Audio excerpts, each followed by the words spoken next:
Deputy Ellis, you have 2 minutes.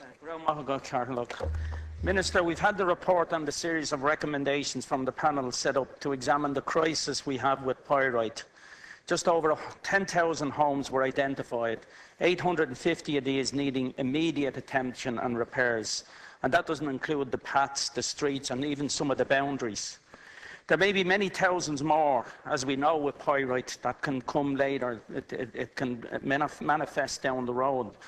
Not to mention the local authority housing projects, schools and community buildings that we've discovered pyrite in, and they're not mentioned in this report. It is extremely disappointing that the agencies, the Home Bond for the insurance industry, the Construction Industry Federation, the Irish Concrete Association and even the Law Society didn't come back and engage with you or your department. They didn't even engage, Home Bond wouldn't engage with the committee set up, and some of these wouldn't even engage with the Pyrite group set up to look at this. It's, I suppose, not good enough to say that it's not the responsibility of your department. This is a private matter. This happened to private houses. But there is an onus on us to deal with this. There's an onus on the state, there's an onus on yourself, there's an onus on your department to deal with this. Because people's homes are falling apart. Some of these are in negative equity. Some of them have huge mortgages. And the life and standards of people have just gone downhill. And many of them are suffering from depression and other effects. And I will flag up also, Minister, in regards to, in my own area, we have 5 families in caravans in a site in Finglas. And they're waiting for your department to give funding to repair these houses. That they have funding, or they have pyrite, and we're waiting on them to get the funding. I would appeal to you, there are 2 years in these caravans in the most appalling conditions, and it cannot be allowed to continue to look at this. Deputy, I'm afraid your time is up. Yes, sorry, I'll come back on the other issues. Minister to respond.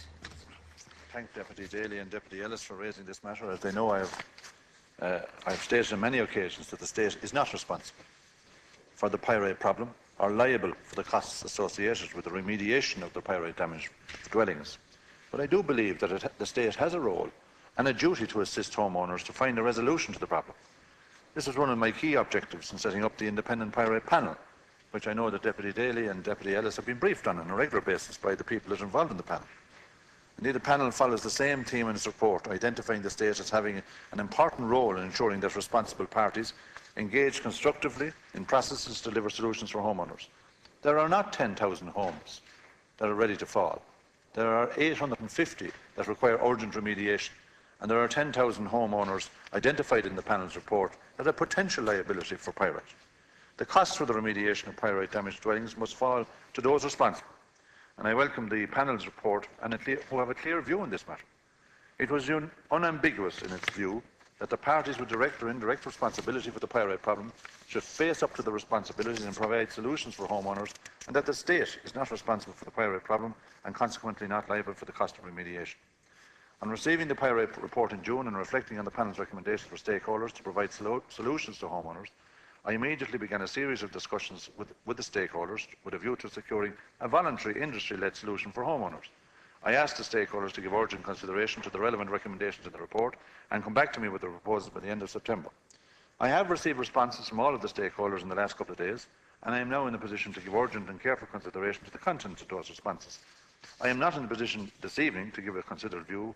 I want a few more days, and over the next few days I will be in a position to read those responses in great detail to see if there is any meaningful input into the resolution of this problem given to me by the stakeholders. I have previously made it quite clear that in the absence of workable solutions for stakeholders, I will consider an imposed solution along the lines recommended in the Pyrite report. Recommendation 14 in the report recommends the establishment of a resolution board, which could be funded by the construction, quarrying and related insurance sectors. I don't believe it is a sustainable viewpoint that the taxpayer should be made liable for the costs associated with the remediation of our pyrite damaged dwellings, and the panel noted in the report the potential for those responsible readily to pass the responsibility to the state. It would not be appropriate to allow this to happen. Thank you, Minister. I think that's the first time I heard that stakeholders had actually come back. I'm glad to hear they came back. I hope they've come back with something, but my suspicions at this stage are that they haven't. But I do believe that the state is going to have to put money up front. And if we are going to look through levies to get that money from the different agencies, the different industries, well then that money will take a long time to accumulate through that method. So I think we do definitely need to put money up front. And I'm a bit worried that we might need legislation in dealing with some of this. So I just want your opinion in regards to that. And the other issue that worries me, and we've seen this with the IMF and EU when it comes to interpretation, will this be backdated? We're not going to come into an argument to say that this only applies from now and it doesn't go retrospectively. I just hope that that doesn't happen. And I'm just hoping also that there will be measures put in place to deal with this into the future, and that there'll be a proper monitoring of this in future. There'll be proper accountability by all the industries concerned, and we will have a way of keeping an eye on this. I think that's very, very important. Accountability we haven't had, and we do need to address that. Thank you. Thank you, Deputy Minister, to respond. Well, I'm surprised that Deputy Ellis would talk about building standards, considering some of his pals that have been involved in Priory Hall. I'm not going to accept responsibility for him anyway. In terms of the way that the professional conduct of some of the professions involved and some of the builders involved in projects like that leave an awful lot to be desired. And it had nothing to do with the Building Control Act of the day. It wasn't observed. That's the reason why unfortunate people are in the position that they are, because they weren't observing the building standards that were there at the time. The homeowners have waited a long time, I agree with Deputy Daly. I'm the first minister to do something about it in order to identify what the problem is and identify a potential solution. And I will, after 2 days, sit down now and read these reports. I've just got them in the last couple of hours. 30th of September is just 2 days ago. And I will certainly see what the stakeholders have recommended, and I will follow through. If they haven't given me the necessary proposals to deal with these matters effectively on behalf of the people through no fault of their own or in these situations, I will follow through. I haven't been in discussions with stakeholders. I've asked them in July.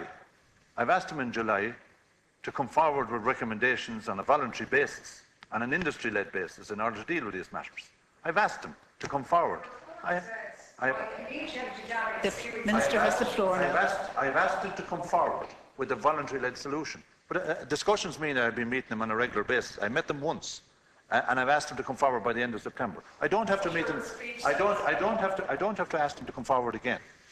I will impose a solution of my own if they haven't come forward with the necessary proposals that I have asked them to do so last July.